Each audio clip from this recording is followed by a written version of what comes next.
je viens d'installer donc ma pièce retournée pour être usinée de l'autre côté. Le moment est maintenant venu de passer à l'autre côté de la pièce, le côté que j'ai pas pu usiner, ce sera le côté donc sur lequel viendra s'emboîter le mandrin 4 morts, ou 3 morts, hein. On peut très bien utiliser aussi 3 morts.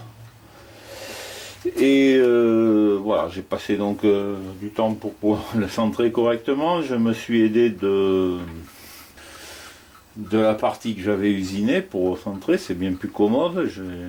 Voilà, j'ai fait un centrage. Bon, on s'aperçoit que il y a des fluctuations un peu de voilà, 1 ou 2 centièmes. Voilà.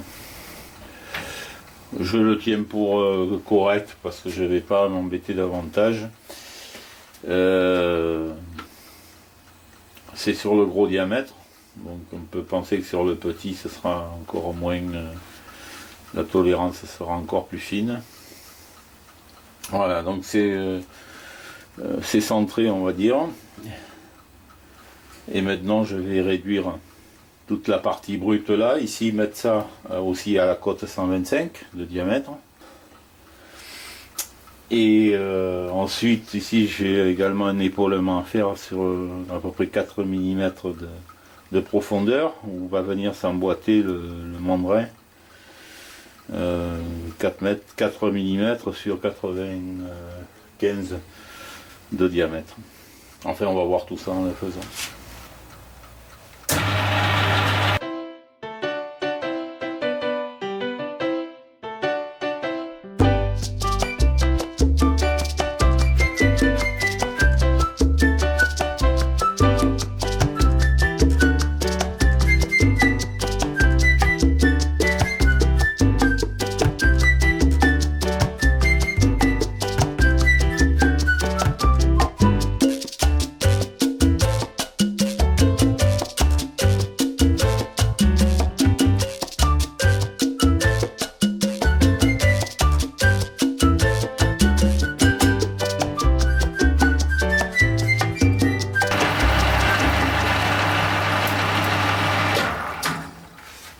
Voilà.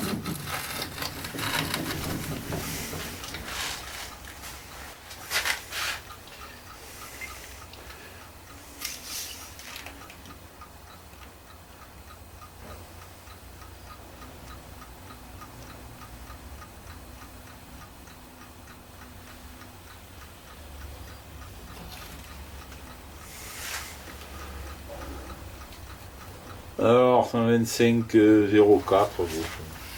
Voilà maintenant ce que je vais faire. Je vais faire cette partie là donc qui supportera le mandrin sur lequel viendra se fixer le mandrin. Donc 14-15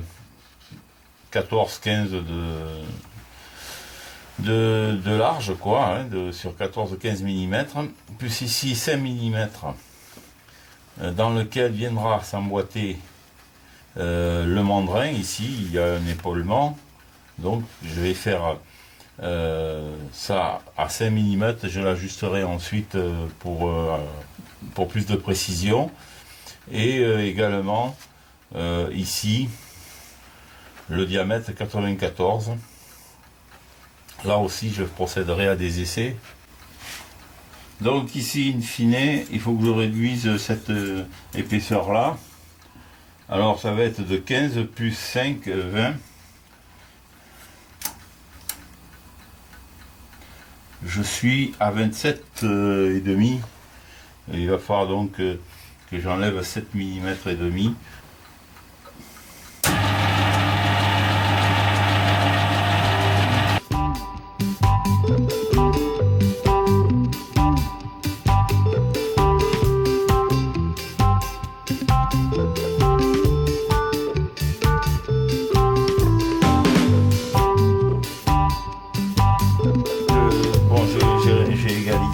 Maintenant ça tourne, c'est bien perpendiculaire, il n'y a pas de problème. Bon, l'état de surface n'est pas génial, mais ça tient à l'outil que j'ai utilisé. Et puis voilà. Et donc je vais faire mon perçage à 18, parce que ça sert à rien que je conserve cette partie-là. Et ensuite, je procéderai dans le sens longitudinal pour faire mon épaulement à 95. Ce sera certainement plus commode. Et je pourrai ensuite réduire à la cote de 5 mm in fine.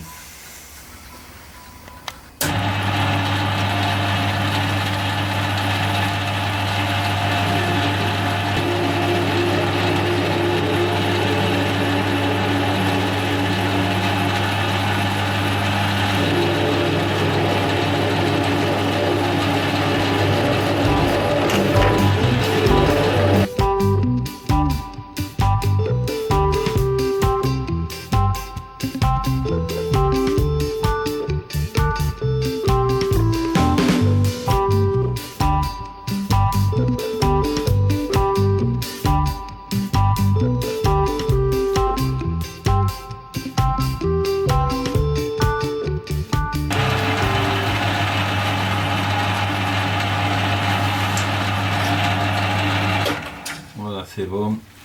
Et la bavure, je l'enlèverai en retournant.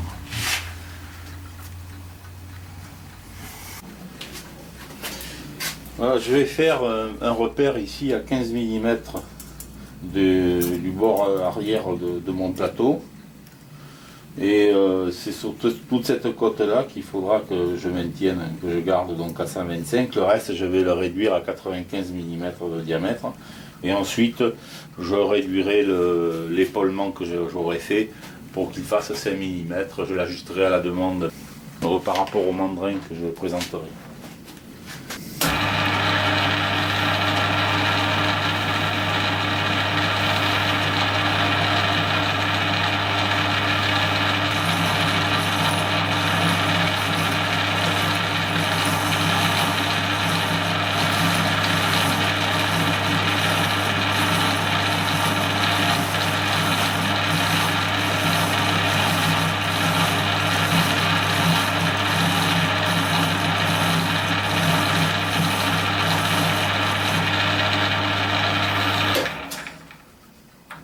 Ça devrait me permettre de y voir assez.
Alors j'ai 95 et 10.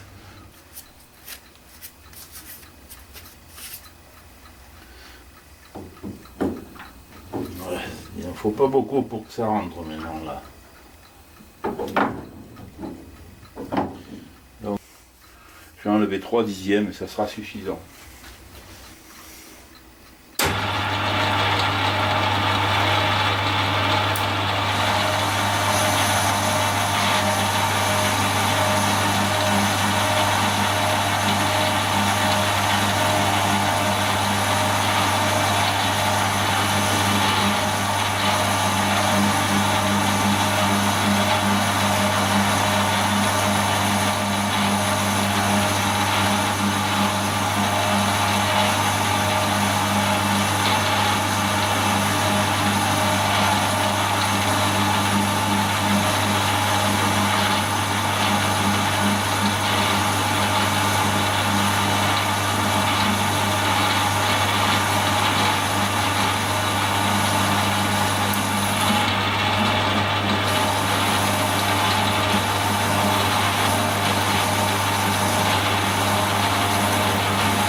pas beaucoup, mais bon, il y aurait un petit peu encore.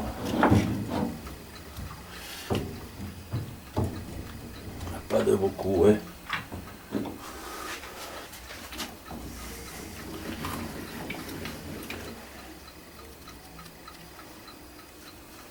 On va juste enlever un peu à la lime.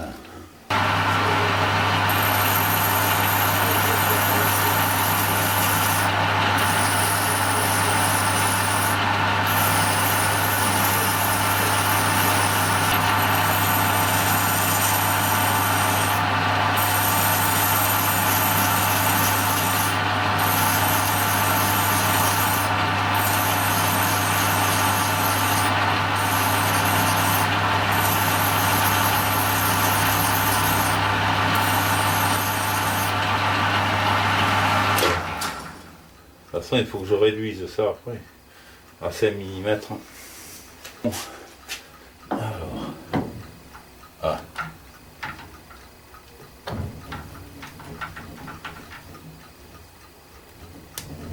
Bon, ça va, c'est bon.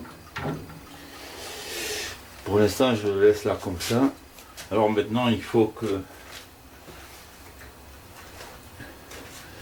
je vienne ici à 5 mm, c'est la cote maximale.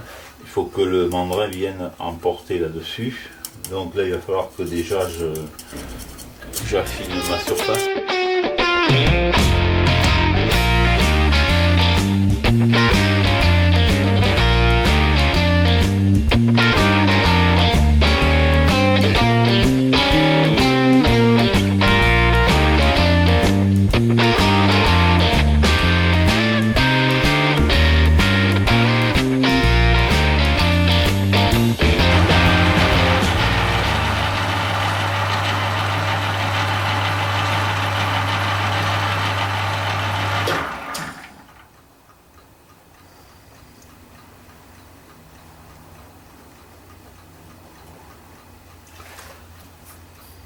Bon, c'est très propre.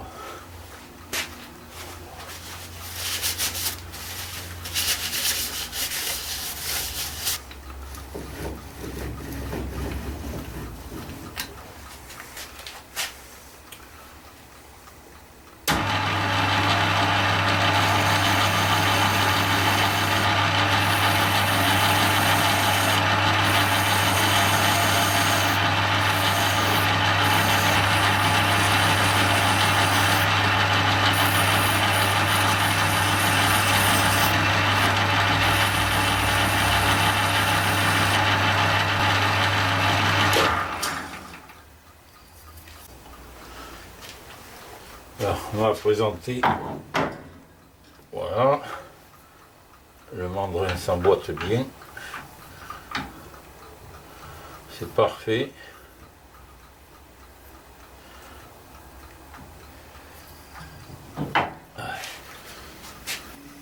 Bon, je vais casser les angles.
Plus rien ne blesse. Petite vérification tant que j'y suis.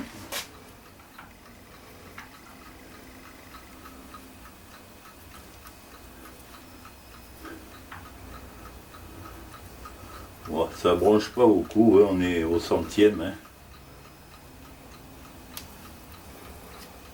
C'est bon. Voilà, le travail pour le tour donc est terminé.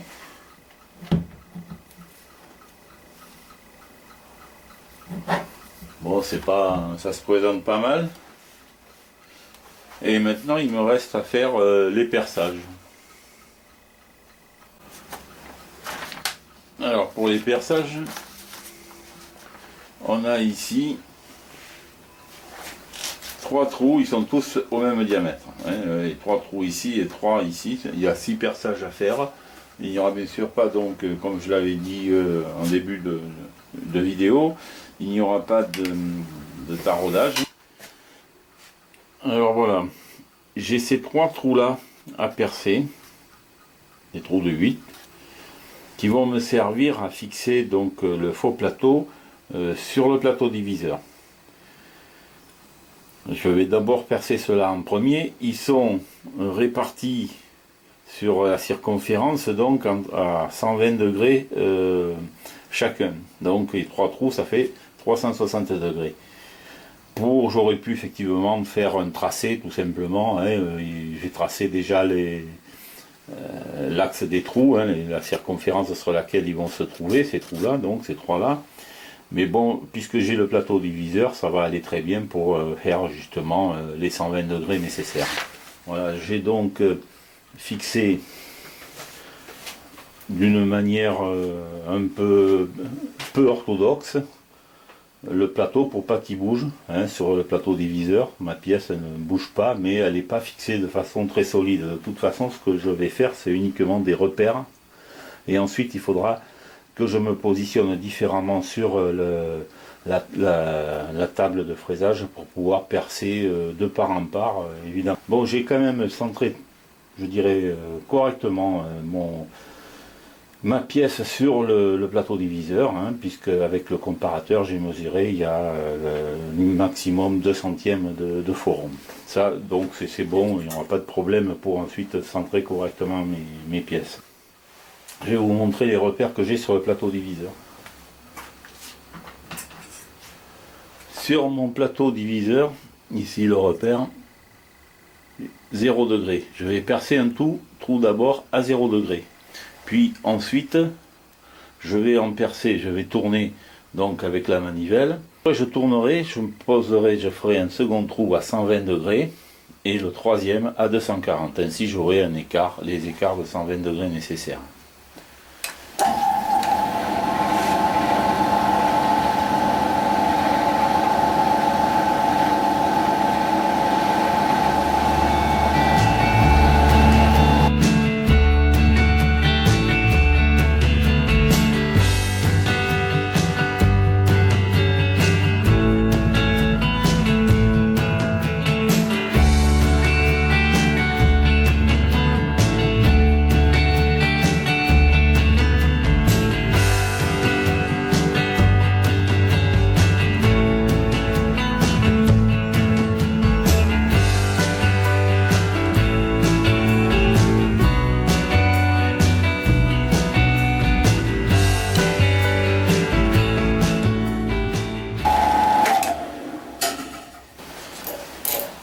Puisqu'il va falloir donc que j'élargisse à l'entrée de mes perçages de 14 mm pour faire rentrer la tête de la vis creuse, à tête creuse. Elle fait 13 mm donc de diamètre cette tête, donc je vais percer à 14 pour qu'il y ait un petit peu de jeu. Et en profondeur, j'ai calculé qu'il allait falloir que je rentre de 11 mm. Alors j'ai réglé mon index. Alors, j'ai réglé l'index. Et ensuite je passerai une fraise de 14 pour faire un fond plat. En principe ça devrait aller.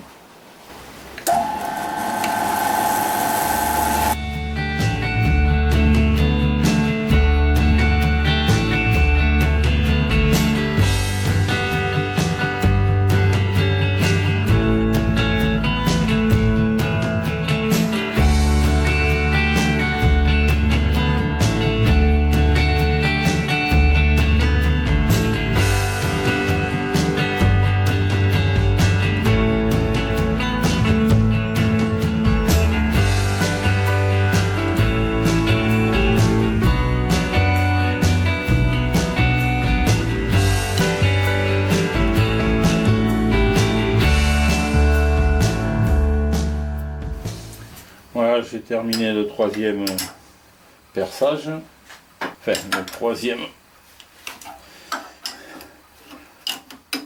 fraisage en fait, le troisième trou est terminé. Bon, le système de bridage que j'ai fait, il était correct, hein.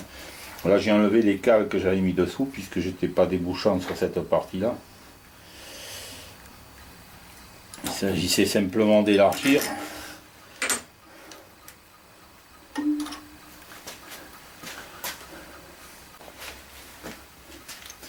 Voilà, donc les boulons dépassent, bon, ça sera fixé sur le plateau tournant. Donc il y a fort sans doute que je les raccourcisse un petit peu. L'important c'est que les têtes soient bien noyées dedans, parce que par-dessus viendra le mandrin. Bon, ça se présente bien. Il me reste à percer ici. Et ce sera fini. Mon faux plateau est bien centré sur le plateau diviseur. Donc je suis bien centré, ça tourne rond. Il ne me manque plus qu'à centrer maintenant ce premier repère sous la broche parfaitement, percer à 8, tourner 120 degrés, percer à 8 et hop, encore 120 degrés. Et comme ça j'aurai fait mes 3 perçages et mon plateau sera terminé.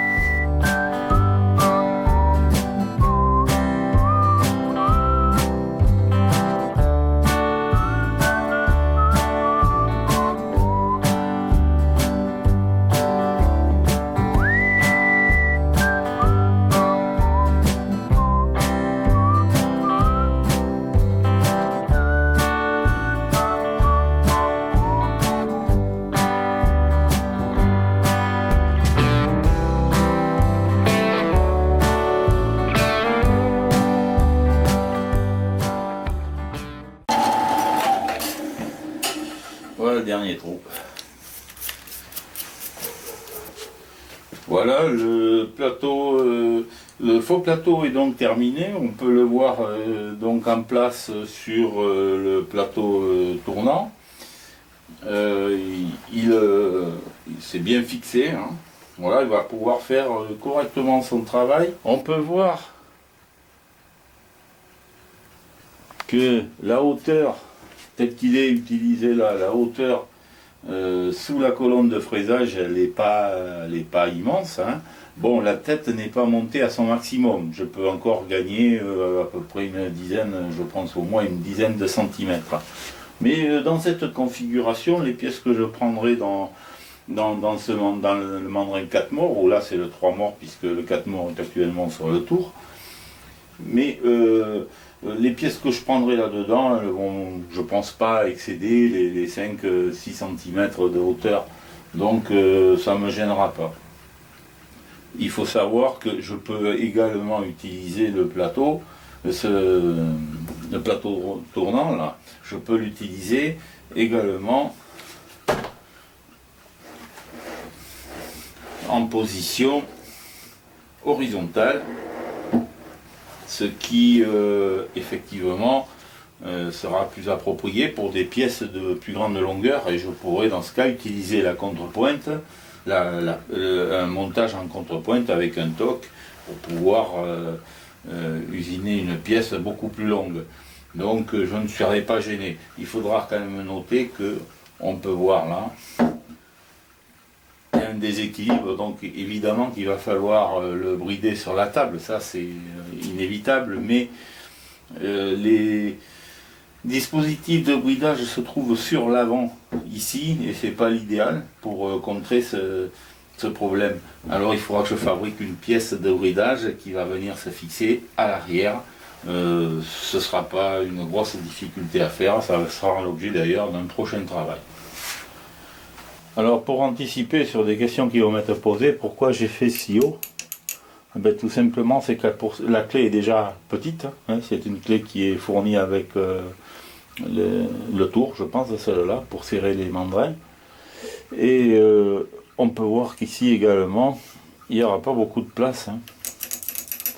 Donc je ne pouvais pas faire moins. Voilà. Même si j'avais voulu mettre des têtes plates, des écrous, des vis à tête hexagonale à prendre avec une clé plate, mais c'était pareil, parce que de toute manière, la longueur de la vis, hein, elle touche là, quand je veux l'emboîter. Donc il n'y a pas moyen de faire avec moins de hauteur. C'est l'inconvénient, bon, en fait. Voilà pourquoi hein, j'ai fait comme ça. Alors, il est évident qu'après, en vissant, ben, il y a de la place. Hein. Voilà. Mais il n'y a pas de quoi danser là. Concernant les perçages que j'ai effectués pour fixer les mandrins, initialement le diamètre était de 8. Il s'avère que lorsque j'ai voulu visser le mandrin dessus, c'était vraiment, ça forçait, ça n'allait pas. En fait, ce qui se passe, c'est que mon tracé là pour le diamètre, la circonférence sur laquelle se trouvent les 3 perçages n'était peut-être pas mon relevé que j'ai effectué comme ça sur le mandrin, n'était pas très précis, et je me suis retrouvé à être obligé d'agrandir les perçages. Voilà, il a fallu que j'agrandisse pour que ça rentre bien et que je puisse bien rentrer les vis, parce que c'est pas commode, que j'alaise à 9,5. J'avais un forêt de 9,5, donc voilà. Là, ça passe très bien, il n'y a pas de problème pour visser. Voilà. Donc ça n'a aucune importance du moment que le mandrin est parfaitement tenu.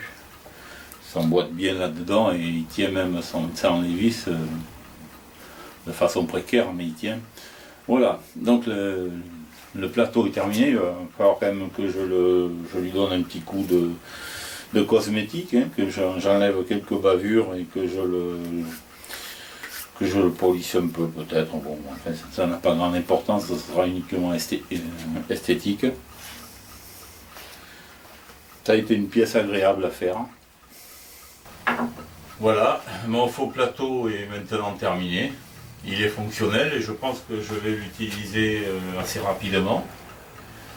Si cette vidéo vous a plu, eh ben, vous pouvez le faire savoir en mettant un pouce en l'air, c'est toujours sympathique. N'hésitez pas à poster des commentaires, c'est utile pour tout le monde et j'y réponds. Alors je mets des fois un petit peu de temps, mais je réponds toujours aux commentaires. Dans la page d'accueil de la chaîne, vous avez un onglet communauté. N'hésitez pas également à cliquer dedans parce que j'y donne des informations, on va dire en live, en temps direct, de ce que je fais des fois à l'atelier et des informations que vous n'avez pas donc sous forme de vidéo. Alors n'hésitez pas à aller jeter un petit coup d'œil là-dedans. N'oubliez pas de vous abonner si ce n'est pas déjà fait. Et je vous donne rendez-vous bientôt pour une prochaine vidéo.